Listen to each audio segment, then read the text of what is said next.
Hello everyone, आज हम continue करेंगे क्लास 9 का चैप्टर साउंड।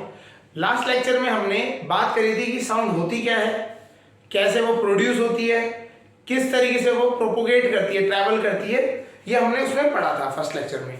आज हम बात करेंगे कि जो साउंड है, हमें पता है कि साउंड वेव की फॉर्म में ट्रैवल करती है, तो हम बात करेंगे कि टाइप्स ऑफ वेव्स की कितने टाइप की वेव्स होती हैं और किस तरीके की कैरेक्टरिस्टिक्स या क्या क्या टर्म्स होती है रिलेटेड टू वेव जो हमारे को साउंड को समझने में इंपॉर्टेंट है। चलिए स्टार्ट करते हैं आज का lecture with the types of wave. हम बात करेंगे वेव्स के जो टाइप होते हैं वो कौन कौन से होते हैं। क्लियर है? चलिए, तो वेव जो होती है आपकी वो दो टाइप की होती है।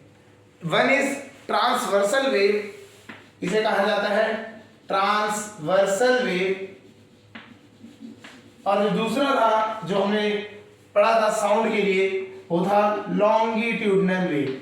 लॉन्गिट्यूडनल वेव, तो आपकी दो वेव्स होती हैं, एक होती है आपकी ट्रांसवर्सल वेव और एक होती है longitudinal wave.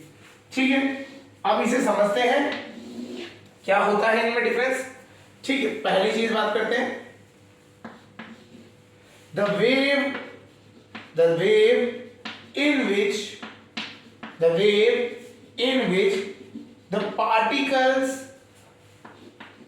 particle of medium propagate या travels perpendicular to the direction of wave, perpendicular to direction of wave motion, जो वेव का मोशन है उससे ये परपेंडिकुलर क्या करती हैं, जो मीडियम के पार्टिकल्स हैं वो क्या करते हैं, वाइब्रेट करते हैं या फिर मूव करते हैं, ट्रैवल करते हैं किस डायरेक्शन में, perpendicular to the direction of wave. इसका एग्जांपल समझाते हैं, जैसे कि ये एक वेव है, ये इस तरीके की वेव होती है। ठीक है, वेव जा रही है इधर को, वेव आगे को जा रही है, ये उसकी वेलोसिटी दिखा देते हैं। और जो पार्टिकल्स हैं, पार्टिकल्स जो है वो कर रहे हैं वाइब्रेट ऊपर नीचे को। पार्टिकल्स क्या कर रहे हैं, ऊपर नीचे को वाइब्रेट कर रहे हैं, ऊपर और नीचे को वाइब्रेट कर रहे हैं, परपेंडिकुलर है। आप देखोगे कहीं पे भी तो ये परपेंडिकुलर है, पार्टिकल्स ऊपर नीचे वाइब्रेट कर रहे हैं और वेव जा रही है आगे को। तो वेव और पार्टिकल्स उन दोनों के जो मूवमेंट है वो एक दूसरे से परपेंडिकुलर है। वेव मूव जिस डायरेक्शन में कर रही है, पार्टिकल उसके परपेंडिकुलर डायरेक्शन में वाइब्रेट कर रहे हैं। ठीक है, अब आते हैं लॉन्गिट्यूडनल वेव में। ठीक है, the wave in which particles vibrate, particles of medium है ना, particles of medium vibrates in the direction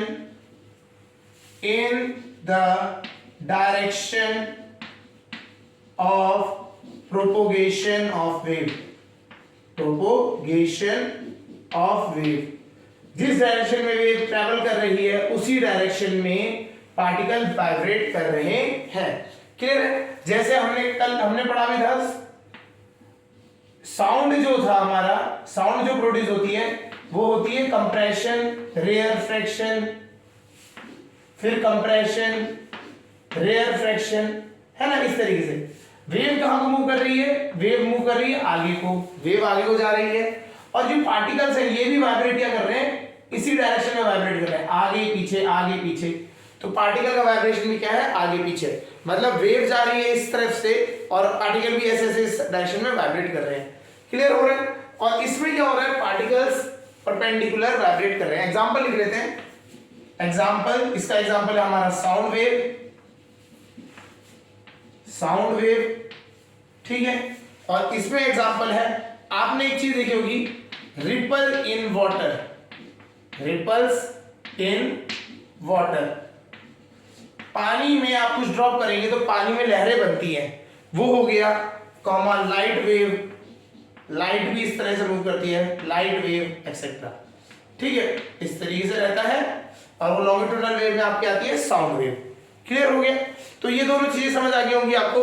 transversal wave क्या होती है? जिसमें पार्टिकल जो वाइब्रेट करता है वो करता है perpendicular to the direction of propagation of wave, ठीक है। और जैसे ही, और दूसरे में क्या होता है, लॉन्गिट्यूडनल में जो पार्टिकल है वो वाइब्रेट करता है in the direction of propagation of wave. Clear हो गया? हाँ या ना? इनका जो स्ट्रक्चर होता है वो कुछ इस तरह से लगता है और इसमें कुछ इस तरह से बनता है। क्लियर हो रहा है? चलिए, एक पॉइंट हो गया हमारा, और पॉइंट लिख लेते हैं।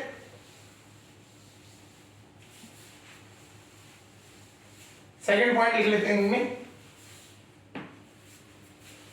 ड्रॉ कर लेते हैं। ये इस तरीके से वेव ट्रैवल करती है और ये वाली वेव जो होती है वो इस तरीके से करती है, ठीक है। तो हम सेकंड पॉइंट इसी से बनता है, वेव मूव बाय फॉर्मिंग, या मे move forming crust and trough, crust and trough, crust and trough बनाता है। क्रस्ट एंड ट्रफ क्या होता है? जो टॉप पॉइंट होता है, जो सबसे ऊपर को जो जा रहा है, ये होता है आपका क्रस्ट, और जो नीचे को जो जाते हैं, इसे नीचे वाले, सबसे नीचे वाले पॉइंट को कहते हैं ट्रफ। तो वेव जो होती है वो क्रस्ट और ट्रफ बनाती हुई चलती है। और यहां पे लॉन्गिट्यूडनल वेव में हमें पढ़ा ही है, wave forms compression and rarefaction. Wave जो होती है, wave forms compression and rarefaction, compression बनाती है एंड रेयर फ्रैक्शन, क्लियर हो गया? है या ना? तो ये इस तरीके से आपकी दो टाइप की वेव्स होती हैं।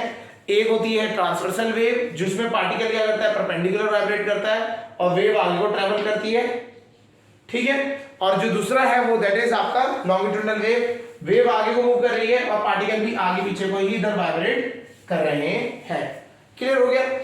वेव जो आपकी ट्रांसवर्सल होती है उसमें बनते हैं क्रस्ट, मतलब टॉप पॉइंट क्रस्ट, और नीचे वाला बनता है आपका ट्रफ। क्लियर? और जो आपका इसमें होता है लॉन्गिट्यूडनल वेव में, दैट इज कंप्रेशन एंड रेयरफ्रैक्शन। ये समझ रहेगा, आपको समझ आ गया? तो आपको क्या है, इजी है इसमें। अगर वेव इस तरह से दिखाई देगी तो ट्रांसवर्सल वेव है, और अगर वेव कंप्रेशन और रेयरफ्रैक्शन की फॉर्म में चलती है तो वो आपकी लॉन्गिट्यूडनल वेव है।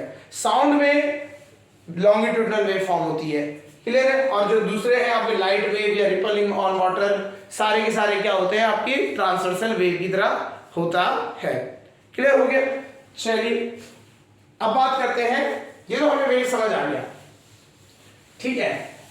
वेव्स के दो टाइप होते हैं, ये हमें समझ आ गया। देखिए इन दोनों में से इजी कौन सा है स्टडी करने के लिए, on the basis of easiness. अगर हम बात करें इजीनेस कौन सा है स्टडी करने के लिए, वो है आपका ट्रांसवर्सल वेव। लॉन्गिट्यूडनल वेव थोड़ा सा टिपिकल हो जाता है इसकी चीजों को समझने में। क्यों? जब पार्टिकल्स मूव करते हैं, कंप्रेशन और रेयरफ्रैक्शन बनाते हैं, तो क्या होता है, वो एक जस्ट मतलब सर्टेन बाउंड्री नहीं होती। जैसे अगर हम बात कर रहे हैं तो ये कंप्रेशन है, तो ऐसा कोई रीजन नहीं है कि इसमें क्या होता है, पार्टिकल्स होते हैं, लाइंस तो दिखा रहे हैं, एक्चुअली में क्या होते हैं, पार्टिकल्स होते हैं। तो बहुत सारे पार्टिकल्स होते हैं, तो आपको डिस्टिंक्ट लाइन नहीं दिखती है कि भैया यहाँ पे आपकी खत्म होगी कंप्रेशन।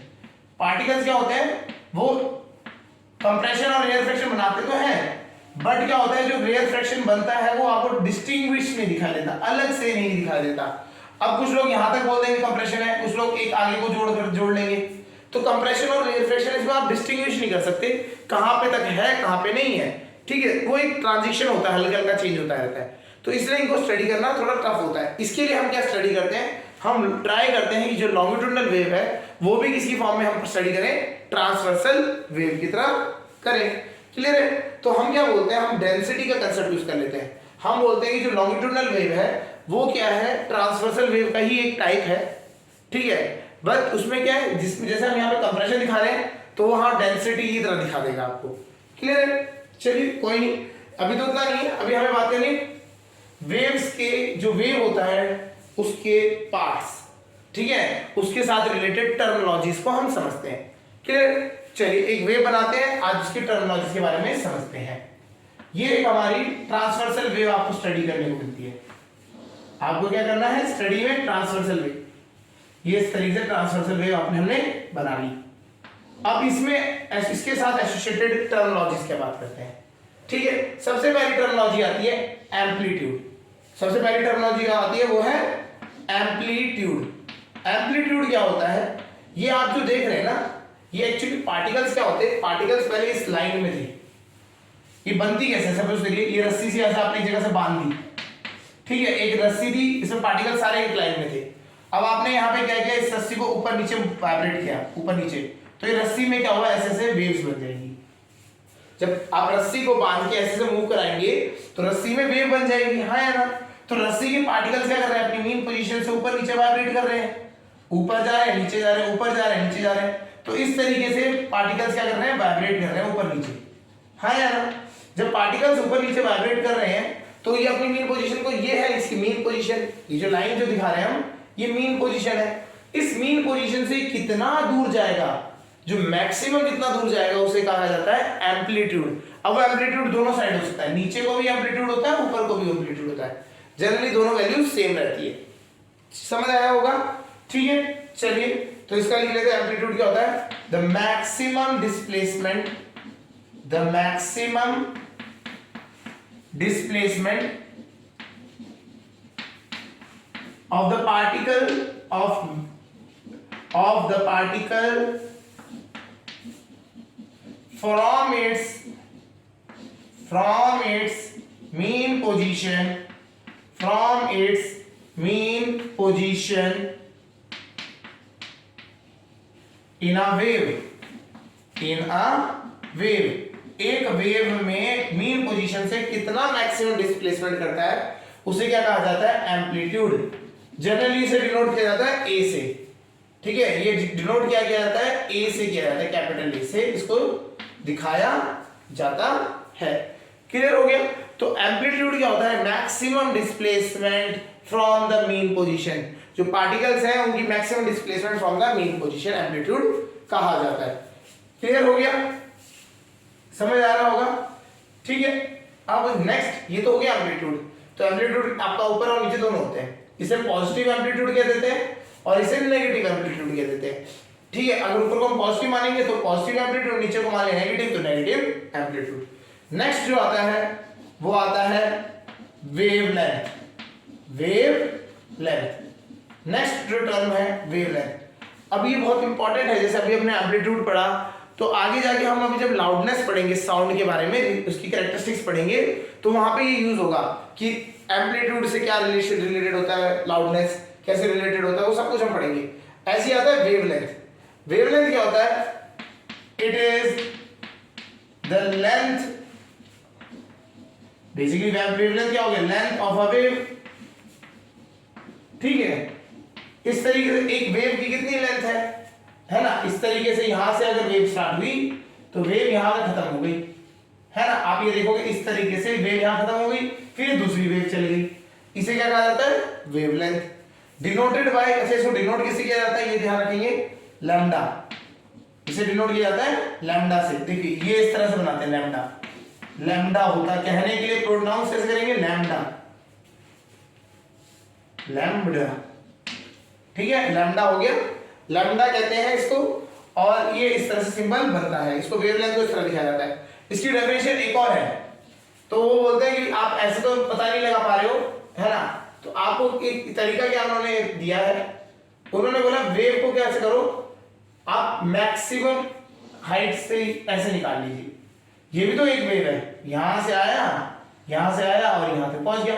अगर आप देखेंगे तो ये वाला पार्ट उठा के आप यहां रख दीजिए, ये भी एक पूरी वेव की लेंथ आ जाएगी, हाँ या ना?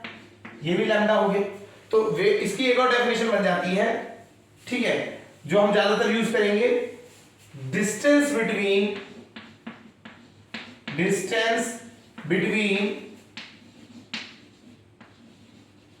कॉन्जिक्यूटिव क्रस्ट कह लीजिए और ट्रफ, कॉन्जिक्यूटिव क्रस्ट और trough in a wave is known as lambda और वेवलेंथ। ठीक है, क्रस्ट, ये दो क्रस्ट के बीच में हम डिस्टेंस निकाल लेंगे तभी भी लैम्डा निकल जाएगा, या ट्रफ के बीच में निकाल लीजिए तभी भी निकल जाएगा। कोई डाउट समझ आ गया? तो वेवलेंथ क्या होती है, ये आपको बताती है कि आपका एक वेव कितनी लंबाई तक गई, कितना डिस्टेंस ने कवर किया। क्लियर हो रहा है? चलिए नेक्स्ट पार्ट जो आता है, नेक्स्ट आता है टाइम पीरियड। नेक्स्ट जो टर्म है that is time period. Time period क्या होता है? Time taken to complete one wave. एक कंप्लीट वेव को करने के लिए, एक वेव कंप्लीट बनने के लिए कितना टाइम लगा, टू कंप्लीट वन वेव, इसे क्या कहा जाता है? Time period. अच्छा, इसको डिनोट किससे किया जाता है? याद रखेंगे, कैपिटल टी से। किससे किया जाता है? Capital T. क्लियर हो गया? कैपिटल टी से इसे डिनोट किया जाता है। कितना टाइम लगा एक वेव को बनने में, कितना टाइम लगा? बहुत कम होता है जनरली, लेकिन पता होना चाहिए। इसे कहते हैं time period. Time taken to complete one wave, एक वेव को कंप्लीट करने में कितना टाइम लगा। क्लियर है? Time period. नेक्स्ट जो टर्म हम पढ़ेंगे that is frequency. That is frequency denoted by f. ये frequency book to book vary करती है, डिनोशन है, मतलब अगर हम बात करें डिनोट करने के लिए, कुछ लोग एफ से करते हैं, कुछ लोग और कोई टर्म यूज कर लेते हैं, तो उसमें कोई प्रॉब्लम नहीं है। ठीक है? होता क्या है? नंबर ऑफ वेव्स, क्या होता है definition? Number of waves produced in 1 second. एक सेकेंड में कितनी वेव्स बनी? इन 1 सेकेंड, एक सेकेंड में कितनी वेव्स प्रोड्यूस हुई, उसे क्या कहा जाता है? फ्रीक्वेंसी। ठीक है? और इसका एक रिलेशन याद रखिएगा, frequency is equal to 1 upon time period. Frequency जो होती है वो किसके बराबर होती है? 1 अपॉन टाइम पीरियड। ये इंपॉर्टेंट फॉर्मूला है। क्लियर हो गया? और इसकी यूनिट भी एक समझ लीजिए, यूनिट जो है इसकी वो बहुत इंटरेस्टिंग यूनिट है। It is hertz. It is hertz. इसको रिप्रेजेंट किससे किया जाता है? HZ से किया जाता है। अगर आप डेफिनेशन, अगर आप फॉर्मूले से देखेंगे ना इसकी यूनिट, फॉर्मूले से अगर आप देखेंगे तो इसकी यूनिट आएगी 1 सेकंड इनवर्स। क्या आएगी? Second inverse. यही सेकंड इनवर्स को हम क्या बोलते हैं? हर्ट्ज बोलते हैं। तो हर्ट्ज इज इक्वल टू क्या होता है? Second inverse. अगर ऐसा यूनिट में बात करेंगे तो इट इज सेकंड इनवर्स। नाम क्या दिया गया? हर्ट्ज दिया गया। क्लियर है? तो एक वेव को अगर हम बात करते हैं बनने में टाइम लगता है t, that is time period, और एक सेकंड में कितनी वेव बन गई उसे क्या कहा जाता है? फ्रीक्वेंसी कहा जाता है। उसे क्या कहा जाता है? फ्रीक्वेंसी। क्लियर हो रहा है नहीं हो रहा है? तो एक वेव में आपको बहुत सारी टर्म्स मिल गई, amplitude, wavelength, time period, frequency. ठीक है? अब आ जाते हैं, एक और चीज होती है speed of the wave. Next जो चीज है वो है आपका speed of the wave. Speed of wave, तो वेव की स्पीड पे भी बात आती है। स्पीड है ना, इसको जनरली v से ही दिखाते हैं। ठीक है? आपका v, u कुछ भी दिखा सकते हो आप। Speed of the wave. ठीक है? तो ये क्या होता है? Distance travelled by a wave in 1 second, या wave per unit second. Per unit second में अगर हम बात करें, पर यूनिट टाइम कह लीजिए, पर unit second is called wave speed. ठीक है? वेव स्पीड को क्या होता है? डिस्टेंस अपॉन टाइम से ही बात करते हैं, है ना? तो डिस्टेंस अपॉन टाइम से ही बात करते हैं, इसमें कोई प्रॉब्लम नहीं होगी। अच्छा, अब आप एक देखेंगे, एक चीज समझते हैं थोड़ा सा। वेव स्पीड को ना, स्पीड जो निकालनी है, स्पीड ऑफ वेव, तो निकालने का तरीका है, हमें पता है। देखिए, हमें पता है एक वेव जो है वो कितना डिस्टेंस ट्रैवल करती है? लैम्डा। वेव का ए लैम्डा हो गया डिस्टेंस, और इस एक वेव को कंप्लीट होने में कितना टाइम लगता है? टाइम पीरियड, हाँ या ना? तो आपको एक चीज यहां से एक फॉर्मूला मिल जाता है, velocity is equal to wavelength upon time period. एक फॉर्मूला बन गया यहां से, velocity is equal to wavelength upon time period. बहुत इंपॉर्टेंट फॉर्मूला है, ये समझ के चलना है कि ये फॉर्मूले आपको पता होने चाहिए। क्वेश्चन में फॉर्मूले ही यूज होंगे अगर आएगा तो ये वेलोसिटी का फॉर्मूला आ जाता है वेवलेंथ अपॉन टाइम पीरियड। अगर आपको वेवलेंथ पता है और टाइम पीरियड पता है, आप क्या निकाल सकते हैं? वेलोसिटी निकाल सकते हैं। क्लियर हो गया? तो हमारे को इसमें वेव में एक और ये चीज पता लगी, that is speed of a wave. Speed of a wave क्या होती है, लैम्डा अपॉन टाइम पीरियड। अच्छा एक और फॉर्मूला बना के देख सकते हैं इसमें, लैम्डा अपॉन टाइम पीरियड, ये हो गया। अच्छा अब एक और चीज बताएं हमें, फ्रीक्वेंसी क्या होती है, 1 अपॉन टाइम पीरियड। फ्रीक्वेंसी का फॉर्मूला होता है ना 1 अपॉन टाइम पीरियड। तो इसको हम ये लिख सकते हैं, वेलोसिटी को सही से लिखना, अगर लिखना चाहे अलग से, तो lambda upon lambda into 1/t हो गया, नहीं हो गया, ठीक है। तो velocity is equal to lambda into 1/t, ये एक फॉर्मूला।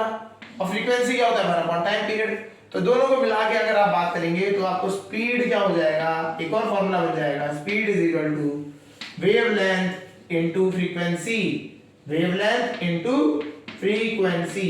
तो आपका ये भी फॉर्मूला बन गया। तो speed of a wave is equal to wavelength into frequency.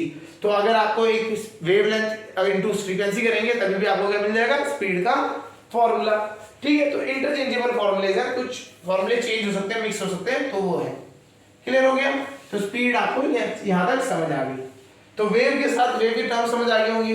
अगर आपको कभी दे दिया जाए वेव, तो आपको एम्पलीट्यूड मार्क करने के लिए कह देंगे, तो एम्पलीट्यूड आप बता देंगे कि एम्पलीट्यूड ये है, ठीक है। डिस्प्लेसमेंट जो मैक्सिमम डिस्प्लेसमेंट होता है।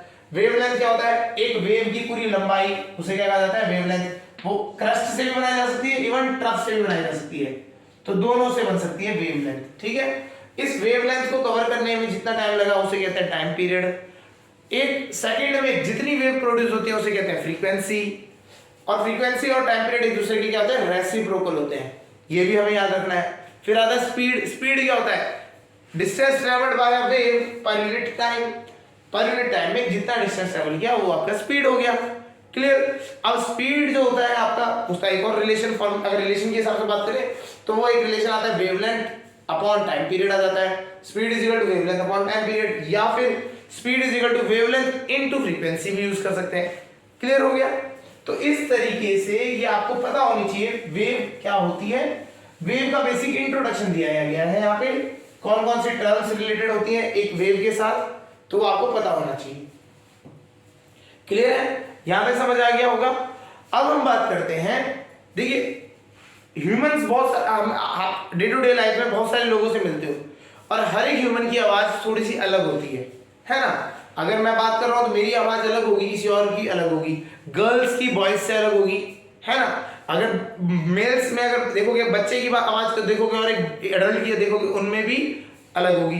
तो इस तरह अलग होने का रीजन क्या है, क्या ऐसी कैरेक्टरिस्टिक्स हैं जो हमें अलग अलग लोगों की आवाज को अलग अलग आइडेंटिफाई करने में हेल्प करती है। तो इसके लिए हम पढ़ेंगे अभी characteristics of a wave, characteristic of a sound wave, characteristics of a sound wave. एक साउंड वेव की कैरेक्टरिस्टिक्स क्या क्या हैं इसे हम समझेंगे। एक साउंड वेव की कैरेक्टरिस्टिक्स क्या क्या है। देखिए अगर आपके पास कोई जना है और वो आपसे, जैसे हमने गेम होता है, आपके पीछे से कोई आएगा और आपकी आईज को क्लोज कर देगा, बोलो पहचानो, है ना, ये होता है जनरली खेलते हैं। तो इसमें क्या होता है, आपके पीछे कोई आया, आपका जानने वाला ही होगा, तो आगे उसने आंखें पकड़ ली, आंखों पे हाथ रख दिया और बोला बताओ पहचानो कौन हो। तो वो बोल रहा है, तो आपको उसको पता करना है उसका कौन है, तो आपको जो आइडेंटिफाई करना है वो उसकी आवाज से करना पड़ेगा, ठीक है। तो आप उनकी आवाज सुनते हो, आवाज सुन के आप आइडिया लगाते हो कि कौन है, किसकी आवाज ऐसी थी, है ना। तो उसमें क्या होता है, हमेशा आपकी 3 कैरेक्टरिस्टिक्स देखी जाती हैं। आपकी क्या देखी जाती है, 3 कैरेक्टरिस्टिक्स देखी जाती हैं। और कैरेक्टरिस्टिक्स, ये 3 कैरेक्टरिस्टिक्स जो होती हैं ये आपको डिफाइन कर देती है कि अगर आपकी आवाज जो है आप मतलब आपको बता देती है कि कौन है, ठीक है। तो पहली कैरेक्टरिस्टिक्स है that is loudness, that is loudness, ठीक है। लाउडनेस मतलब हम जैसे सिंपल बात करते हैं, जोर से बोलना, है ना। एक बार कुछ लोग होते हैं सॉफ्ट बोलते हैं, है ना, बहुत प्यार से आराम आराम से बोलते हैं। कुछ लोग ज्यादा चिल्ला चिल्ला के बोलते हैं, तो वो लाउडनेस की बात आती है यहाँ पे, ठीक है। अभी हम इसके बारे में, हर एक के बारे में समझेंगे। नेक्स्ट इज आपका पिच, या फिर हम कहते हैं श्रिलनेस। पिच कह लीजिए या फिर श्रिलनेस, ठीक है। श्रिलनेस और जो होती है, श्रिलनेस बेसिकली लड़कियों की और लड़कों की आवाज में डिफरेंस देती है। लड़कियों की आवाज आपने देखी होगी थोड़ी सी पतली होती है, बॉयज की आवाज थोड़ी सी बोल्ड होती है, मतलब आपकी आवाज क्या होती है, थोड़ी सी भारी होती है। लड़कों में आवाज ज्यादा भारी हो जाती है, गर्ल्स की आवाज थोड़ी सी सॉफ्ट होती है, तभी भी आप देखेंगे, है ना। अगर इसका बेस्ट एग्जांपल अगर आपको देखना है तो अभी कभी आप कोई कोरियन ड्रामा देख लीजिएगा, कोरियन ड्रामा में जो गर्ल्स होती है उनकी आवाज देखेंगे बिल्कुल ही समझ आ जाएगा कि वो बहुत ही सॉफ्ट आवाज होती है ना। और हमारे यहाँ पे भी ऐसा कुछ नहीं, आप सिंगर्स, फीमेल सिंगर्स की आवाज सुनेंगे तो उनकी आवाज थोड़ी सॉफ्ट होगी, पतली होगी, अच्छी लगेगी पीछे, है ना। और लड़कों की आवाज थोड़ी सी हार्श होती है, हार्ड होती है, ठीक है। वो बेसिकली पिच और श्रिलनेस की बात करते हैं। अगला है दैट इज क्वालिटी, कहते हैं थर्ड चीज, दैट इज क्वालिटी और टिम्बर। इसको एक और मतलब क्वालिटी कह लेते हैं या फिर टिम्बर कह लेते हैं, इससे भी आप आइडेंटिफाई कर सकते हैं।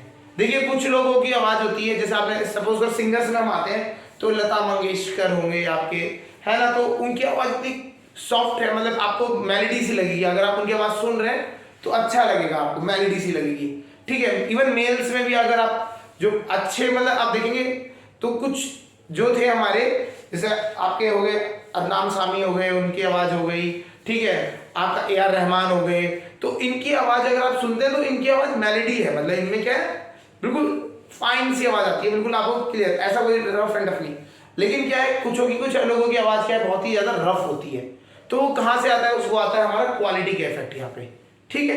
तो सिंगर्स की आवाज से आप पता अभी हम एग्जांपल समझ लेंगे कैसे होता है कि ठीक है किस तरीके से हम बात करते हैं, क्लियर हो रहा है। तो ये 3 कैरेक्टरिस्टिक्स अगर आप किसी की पता लगाते हैं, सुन पाते हैं, जज कर पाते हैं, तो आप बता सकते हैं कि वो कौन सा बंदा है, कौन है, ठीक है। आप फोन में भी इसी तीनों चीजों को ही आप क्या करते हैं, नोटिफाई करते हैं, क्लियर हो गया। तो आप अगर पिच से अगर आप देखेंगे तो पिच से आपको पता लग जाएगा लड़का है लड़की है, ठीक है। क्वालिटी से आपको आइडिया लग जाएगा कि यार वो कैसा मतलब आपको सॉफ्ट लग रही है आवाज कैसी है, तो उससे आपको आइडिया लग जाता है, क्लियर है। अब इन तीनों को समझते हैं क्या क्या होता है, ठीक है। चलिए तो अब आता है, स्टार्ट करते हैं लाउडनेस से।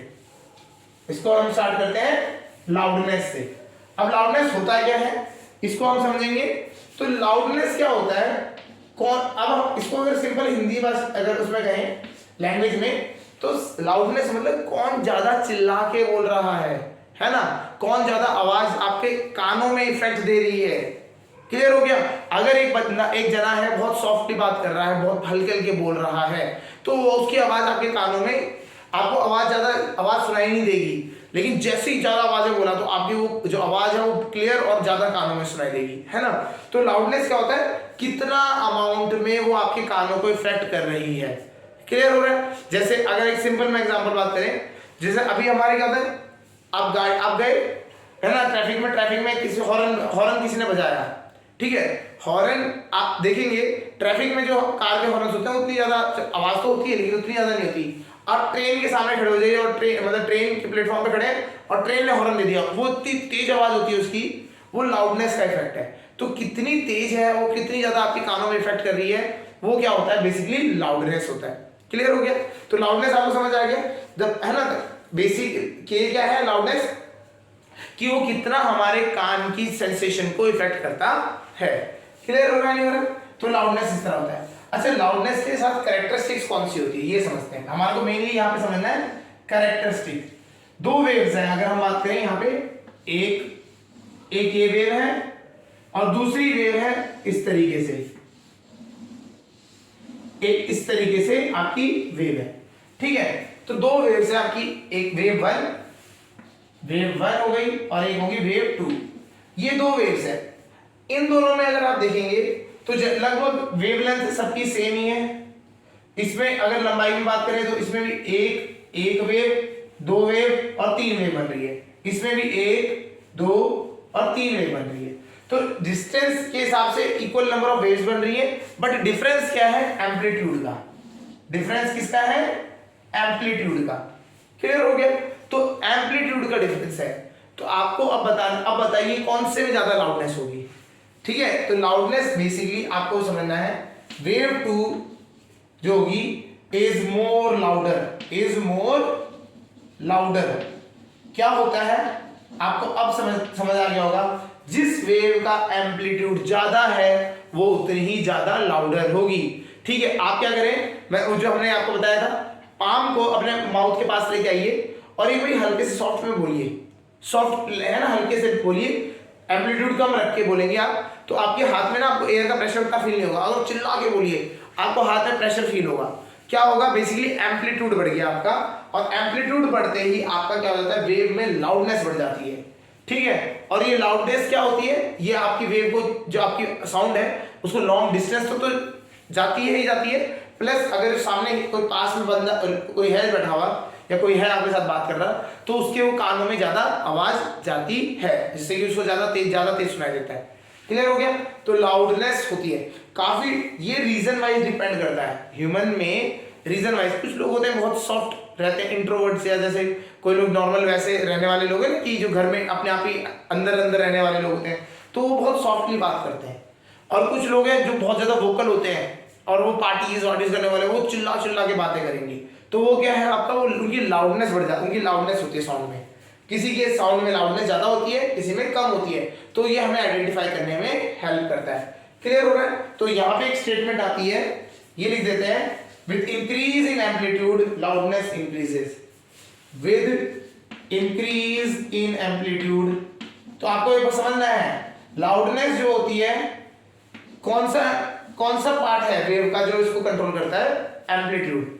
With increase in amplitude loudness increases, loudness increases, loudness increases. और अगर डिक्रीज करोगे एंड वाइस वर्सा, इसका उल्टा भी वही है।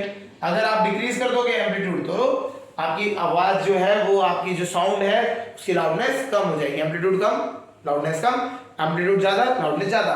तो जब आप विस्पर करते हो तो आप अपनी लाउडनेस को कम रखते हो, जब आप किसी को शाउट करते हो तो लाउडनेस बढ़ा लेते हो।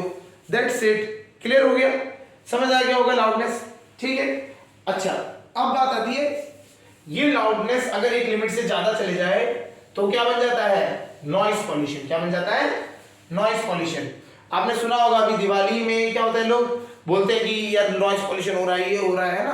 तो बेसिकली क्या है, जो आप क्या करते हो, जो बम या हो गए आपके जो क्रैकर्स हो गए, ये जब आप फोड़ते हो तो इनकी जो साउंड निकलती है इनसे, वो हायर डेसिबल की होती है। मतलब उस देखो लाउडनेस को मेजर किसमें किया जाता है, ये भी लिख लेते हैं। ठीक है, loudness is measured in decibels. इसे मेजर किया जाता है डेसिबल्स में, डेसिबल्स। इसको डीबी लिखा जाता है, डीबी कहते हैं डेसिबल्स। ठीक है, तो डेसिबल मीटर होता है, तो वो डेसिबल्स मेजर करता है। तो हम बात कर रहे थे कि आपका दिवालियों में आप क्रैकर्स जब फोड़ते हैं तो उनकी जो साउंड निकलती है उससे, वो हायर डेसिबल्स की होती है। और हायर डेसिबल्स क्या होते हैं, वो हमारे कानों के लिए नुकसानदायक हैं। अगर आप कंटिन्यूस हायर लाउडनेस की आवाज सुनेंगे तो आपके जो कान हैं वो क्या होंगे, उनकी जो ऑडिटरी नर्व्स हैं वो उसके लिए क्या हो जाएंगी, अडेप्टेबल हो जाएंगी, तो हायर साउंड को ही सुनेंगी, फिर लोअर साउंड को वो नहीं सुनेंगी। क्लियर हो रहा है, नहीं हो रहा है। तो इसीलिए क्या होता है, आपको ज्यादा लाउडनेस में नहीं रहना चाहिए। तो क्या होता है, दिवाली में लोग इसलिए बोलते हैं कि पटाखे थोड़े कम बजाइए। ठीक है, लेकिन वो क्या है, आपका जैसे लाउडनेस की अगर हम इफेक्ट करें तो हमारे पास लाउडनेस को कंट्रोल करने के लिए आपके पास बहुत सारे ऑप्शन भी हैं।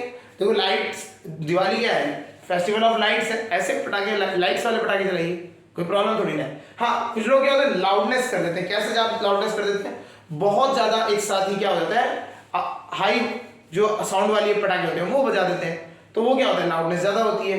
ठीक है, इससे क्या है, हमारी तो चलो तभी भी हियरिंग की पावर थोड़ी ज्यादा है, लेकिन बर्ड्स और एनिमल्स में हियरिंग की पावर क्या होती है, उसको बहुत ज्यादा इफेक्ट होता है इनके लिए, इससे हाई लाउडनेस से। क्लियर हो गया।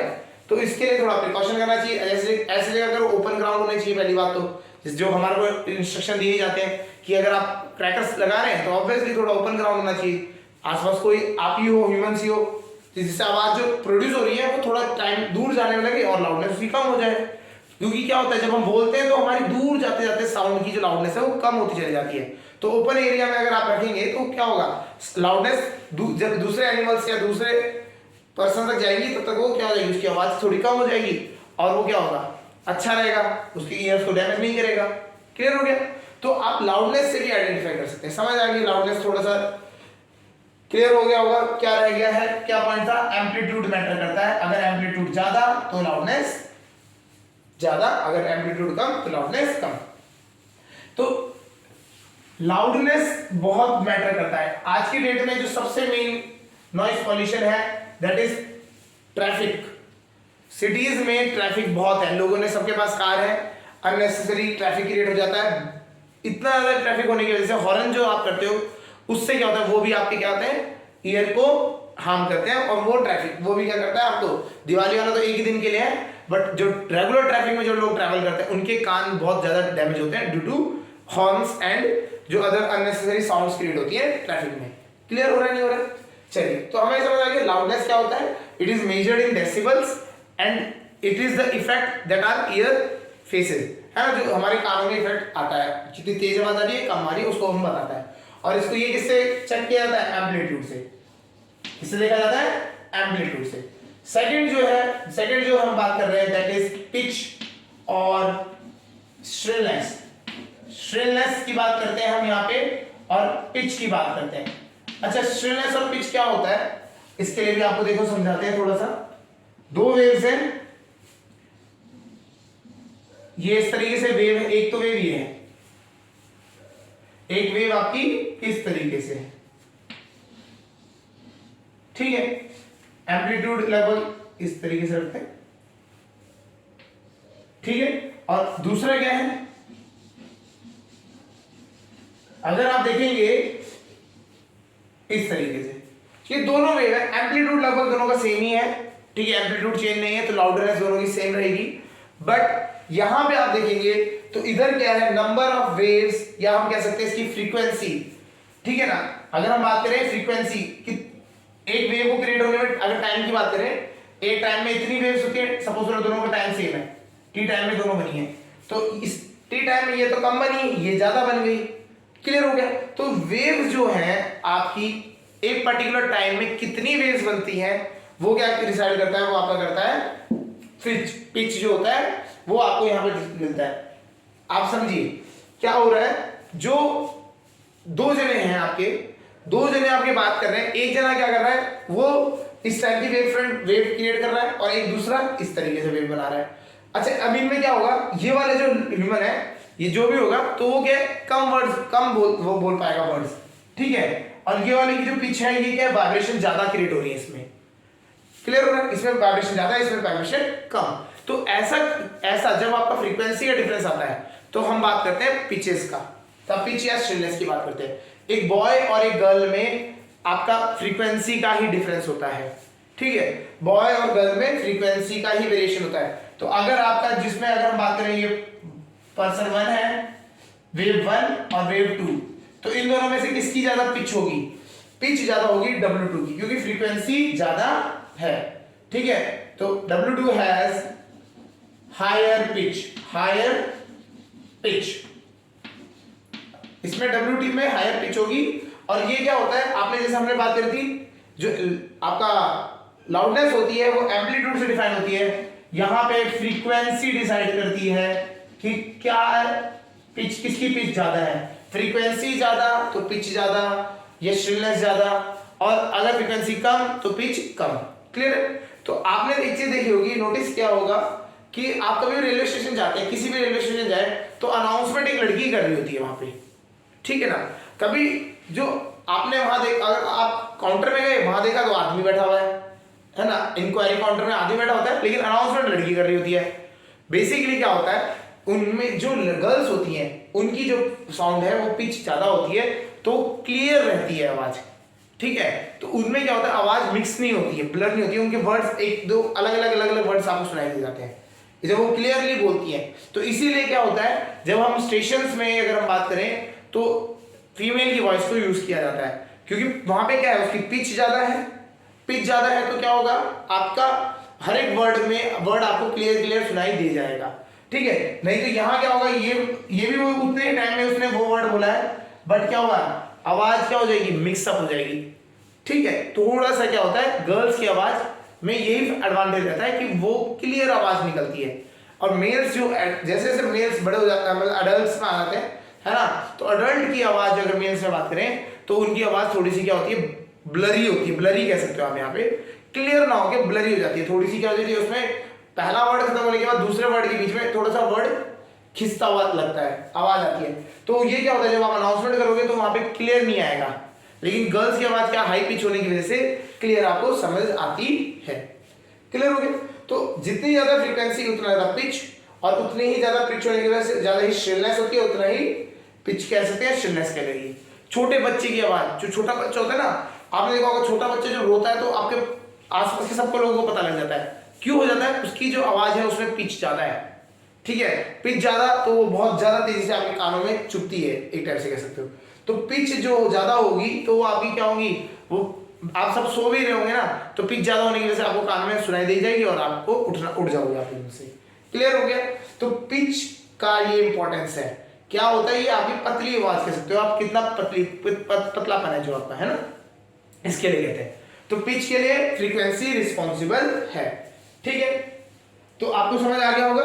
वेव, इसका वेव से एग्जांपल समझ आ जाना चाहिए किस तरीके की वेव बनती है। ज्यादा वेव्स बन रही हैं कम टाइम में, तो क्या हो रहा है, आपकी पिच ज्यादा है और फ्रीक्वेंसी ज्यादा है ना, दोनों चीजें देखिए। अब आता है थर्ड जो चीज हमने बात करी थी, थर्ड इज क्वालिटी या फिर टिम्बर। क्वालिटी और टिम्बर। अच्छा, आजकल एक चीज रहता है ऑटो ट्यून। सिंगर्स, हमारे काफी सारे सिंगर्स हैं जो ऑटो ट्यून पे चल रहे हैं। उनकी आवाज अगर आप उनको वैसे सुनोगे, कुछ भी नहीं है, बेकार। आपको लगेगा क्या है ये, पता नहीं क्यों गाना गा रहे हैं, कौन गा सकता है ऐसे में, है ना, आवाज आपको ऐसे, ठीक है, वो बहुत रहता है। लेकिन ऑटो ट्यून लगने के बाद उन्हीं की आवाज बहुत अच्छी लगने लग जाती है हमारे को। तो ट्यूनिंग क्या होती है आप यहां समझते हैं। आपके पास दो वेव्स है, एक वेव है जो बिल्कुल सॉफ्ट, बिल्कुल ऐसे चली है, ठीक है, दूसरी वेव वो इस तरीके से,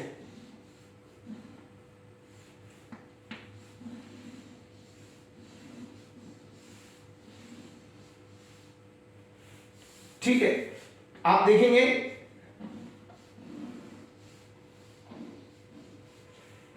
इस तरीके से, मतलब क्या हुआ है, इसमें क्या है, आप इसमें देखेंगे हर एक जो ह्यूमन बोलता है, हर एक की आवाज बिल्कुल स्मूथ नहीं होती, इस तरीके का वेव फ्रंट नहीं बनता है।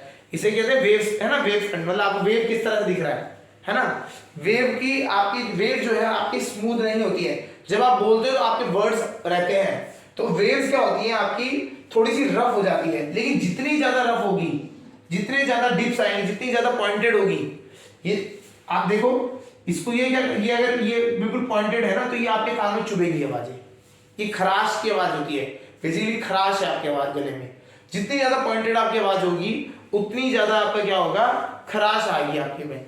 तो काफी लोगों के जो गले होते हैं खराब हो जाते हैं, ठंडा पानी पीने या फिर किसी से, तो खराश आ जाती है गले में, या फिर वो उनका बोलना है ऐसा कुछ चलता रहता है, तो वो क्या है, उनकी आवाज में थोड़ा खराशपन रहता है। ठीक है, तो ये खराश जो है, ये क्वालिटी को डिफाइन करती है। जितनी ज्यादा खराश होगी, उतना आपकी आवाज में क्या होगा, आपको आप आइडेंटिफाई कर सकते हो, अलग ही रहेगा वो। ठीक है, जितने भी म्यूजिक सिंगर्स होते हैं, आपने सुना भी होगा है कि कुछ म्यूजिक सिंगर्स क्या होते हैं, आइसक्रीम छोड़ देते हैं, ठंडा पानी पीना बंद कर देते हैं, अपने गले को बहुत ज्यादा केयर करते हैं, है ना। वो केयर करने का क्या रीजन है, बेसिकली वो चाहते हैं कि उनकी जो आवाज निकले बाहर, तो they should have the sound should have no pointed edges. ये पॉइंटेड वाली पार्ट नहीं होना चाहिए, पॉइंटेड नहीं होना चाहिए, वो क्या होना चाहिए, स्मूथ निकले आवाज, क्या बिल्कुल साफ आराम से निकले। क्लियर है, और कोई खराश नहीं होगी तो ये पॉइंटेड पॉइंट्स नहीं बनेंगे। क्लियर हो रहा है। तो ये क्या है, बैड क्वालिटी, ये गुड क्वालिटी में आ जाता है।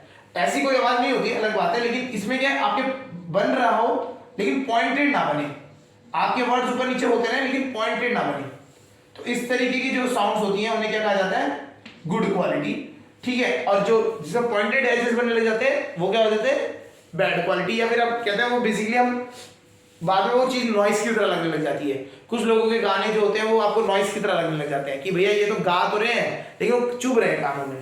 ठीक है, तो वो क्या है, वो आपको इन पॉइंटेड यूज केस होता है। अब ऑटो ट्यून क्या करता है, ऑटो ट्यून इन पॉइंट्स को राउंड ऑफ कर देता है, इसमें वो म्यूजिक लगाता है इन पॉइंट्स पे, और इसको क्या कर देता है, पॉइंटेड चीज जो है वो सिंगर की आवाज में जो पॉइंटनेस है, जो उसके में खराश जो पॉइंट है, खराब जो पॉइंट्स आ रहे हैं, उनको क्या करता है, वो राउंड ऑफ करके वहां पे कुछ म्यूजिक ऐड कर देता है। तो जिससे क्या होता है, आप जब सुनते हो तो आपको वो वाला पॉइंट आता ही नहीं है, आपके कानों में बात चुभती नहीं है और आपको अच्छा लगने लग जाता है।